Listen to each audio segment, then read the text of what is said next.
नमस्कार, कृति समाचारमा स्वागत छ। म मौसमी कार्की। समाचार सुरु गरौं मुख्य खबरबाट। दक्षिण अफ्रिकाबाट फैलिएको कोरोनाको नयाँ भेरिएन्ट प्रति स्वास्थ्य तथा जनसङ्ख्या मन्त्रालयले अत्यावश्यक काम बाहेक विदेश भ्रमण नगर्न अपिल। परीक्षणको दायरालाई फराकिलो बनाउने तयारी। मोरङको विराटनगर स्थित महेन्द्र मोरङ क्याम्पसको व्यवस्थापन संकायका विद्यार्थीहरूद्वारा तोडफोड। कम्प्युटर ल्याबको व्यवस्था नगरेको भन्दै तोडफोड। महेन्द्र बहुमुखी क्याम्पस तरानको मोही हक दाबी भएको जग्गाको मुद्दामा मोही पक्षमा फैसला। अर्धन्यायिक निकाय भूमि सुधार तथा मालपोत कार्यालय सुनसरीद्वारा क्याम्पसको विपक्षमा फैसला।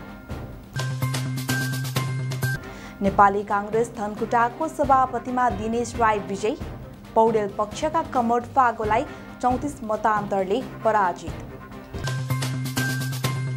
वडा स्तरीय टुबो गोधुली फुटबल रनिङ कपको 22औं संस्करण पुस 24 गतेदेखि हुने। माघ 8 गतेसम्म प्रतियोगिता गरिने। र धरान 14 मा जारी दोस्रो वडाध्यक्ष रनिङ फुटबल कप अन्तर्गत बुधबार नारायणपुरको टिम विजयी। अब खबर विस्तारमा। दक्षिण अफ्रिकाबाट फैलिएको कोरोनाको नयाँ भेरिएन्ट प्रति स्वास्थ्य तथा जनसङ्ख्या मन्त्रालयले अत्यावश्यक काम बाहेक विदेश भ्रमण नगर्न अपिल गरेको छ। मन्त्रालयले बुधबार सार्वजनिक सूचना जारी गर्दै कोरोनाको नयाँ भेरिएन्ट ओमिक्रोनको संक्रमणलाई ध्यानमा राख्दै सावधानी अपनाउन आग्रह गरेको हो।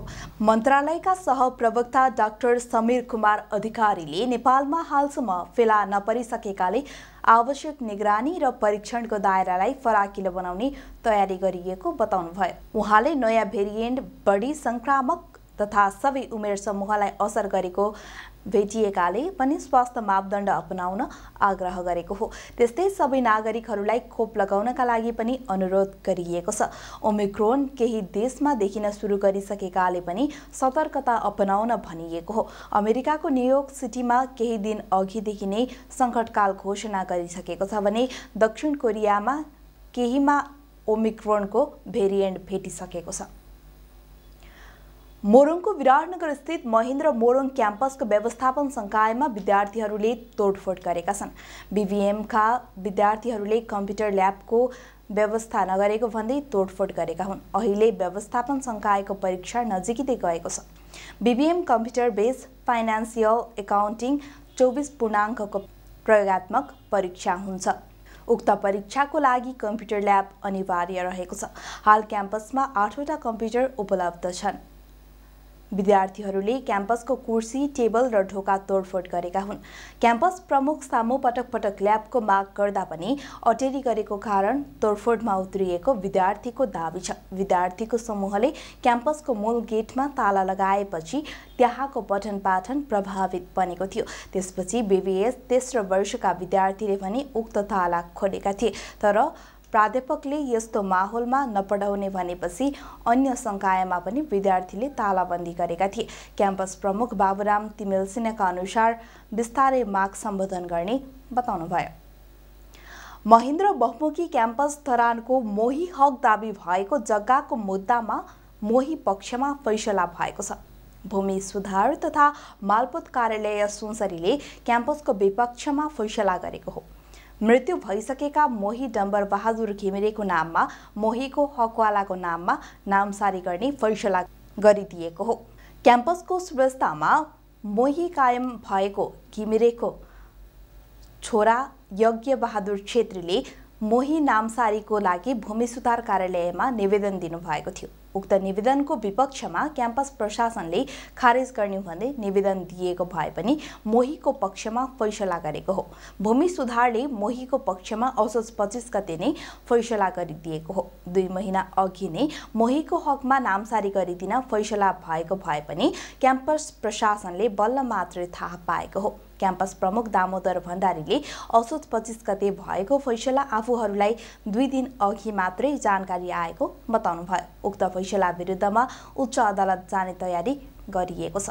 क्याम्पसले श्याम गोविन्द श्रेष्ठसँग 2034 सालमा साबिक धरान नौका हाल धरान 11 स्वास्तिक चोक स्थित किता नम्बर 266 रहेको 17 कट्ठा 18 धुर जग्गा खरिद गरेको थियो। नेपाली कांग्रेस धनकुटाको सभापतिमा दिनेश राई विजयी हुनुभएको छ। देउवा पक्षीय राई पौडेल पक्षका कमोड फागोलाई 34 मत अन्तरले पराजित गर्दै धनकुटा कांग्रेसको सभापतिमा विजयी हुनुभएको हो। बुधबार बिहान सम्पन्न भएको मतगणनाको मत परिणाम अनुसार राईले 504 मत प्राप्त गरेर विजयी भए पनि फागोले कमोड फागो 470 मत मात्रै प्राप्त गरेको निर्वाचन समितिका सदस्य खगेन्द्र प्रसाद घिमिरेले जानकारी दिनुभयो। धनकुटा कांग्रेसको उपसभापतिमा सुनिल टंगोलले 466 र निर्मल ओझाले 430 मत प्राप्त गर्दै विजयी हुनुभएको छ। उपसभापतिमा देउवा पक्षका रमेश इवाहाङ 410 र पौडेल पक्षका सन्तोष तामाङ 400 मत मात्र प्राप्त गरेर पराजित हुनुभएको छ। यस्तै सचिवमा देउवा पक्षका विजय सन्तोषी राईले 626 र जयेन्द्र घिसिङले 439 मत प्राप्त गर्दै विजयी हुनुभयो। यता सहसचिवमा देउवा पक्षका रोशन श्रेष्ठले 518 र गिरिजा दाहालले 466 मत प्राप्त गरी विजयी हुँदा पौडेल पक्षका अम्बिका राईले 418 र झडेन्द्र खतिवडा 331 मत प्राप्त गर्नुभयो। धनकुटा कांग्रेसको 1067 क्षेत्रीय प्रतिनिधि रहेको भए पनि 1013 मत खसेको थियो, जसमा सभापतिको लागि 39 मत पदर भएको थियो। धनकुटा कांग्रेसको सदस्यका लागि र संघीय महाधिवेशन प्रतिनिधिका लागि भएको मतदानको मतगणना भइरहेको हुनाले बुधबार बेलुकासम्म नतिजा आउने निर्वाचन समितिका सदस्य घिमिरेले जानकारी दिनुभयो। कृति समाचारमा अब विज्ञापनको पालो। समाचारमा पुनः स्वागत छ। अब बाँकी खबर। कोशी राजमार्ग अन्तर्गत इटहरी 9 साथी पेट्रोल पम्प नजिकै म्याजिक भ्यानले मोटरसाइकललाई ठक्कर दिँदा एकजना गम्भीर घाइते बनेका छन्। विराटनगरतर्फ जाँदै गरेको प्रदेश 102-001 4068 नम्बरको म्याजिक भ्यानले विपरीत दिशाबाट आउँदै गरेको प्रदेश 102-043 प 1846 नम्बरको मोटरसाइकललाई ठक्कर दिँदा एकजना घाइते बनेका हुन्। घाइते हुनेमा मोटरसाइकल चालक इटहरी 2 का 45 वर्षीय बहादुर अधिकारी रहेका छन्। म्याजिक भ्यानका चालक इटहरी 17 का 24 वर्षीय रहमत अलीलाई इलाका प्रहरी कार्यालय इटहरीले नियन्त्रणमा लिएको छ। त्यस्तै मोरङको सुन्दरहरैचा नगरपालिका 4 बलिया चोक स्थित पूर्व पश्चिम राजमार्गमा मोटरसाइकलको ठक्करले पैदल यात्रीलाई ठक्कर दिएको छ। को 40 प 2571 नम्बरको मोटरसाइकलले पैदल यात्री सोही ठाउँका 85 वर्षीय खेम प्रसाद दाहाल गम्भीर घाइते बनेका छन्। मोटरसाइकलमा सवार मोरङ लेठाङ नगरपालिका 1 का 32 वर्षीय दिनेश लिम्बू पनि सामान्य घाइते बनेका हुन्। मोटरसाइकल चालक मिकलाजुङ गाउँपालिका 6 का 33 वर्षीय लेख बहादुर मगरलाई प्रहरी चौकी बलियाले नियन्त्रणमा लिएको छ।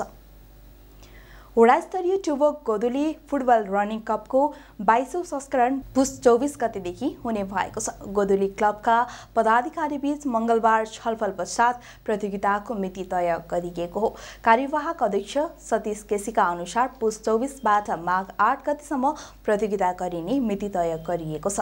धरानको क्षेत्रीय रङ्गशालामा हुने प्रतियोगितामा धरानका 20 वटै वडाका टिमहरू सहभागी हुने जनाइएको छ। 21औं संस्करण धरान 14 ले जितेको थियो। धरान 16 उपविजेता बनेको थियो।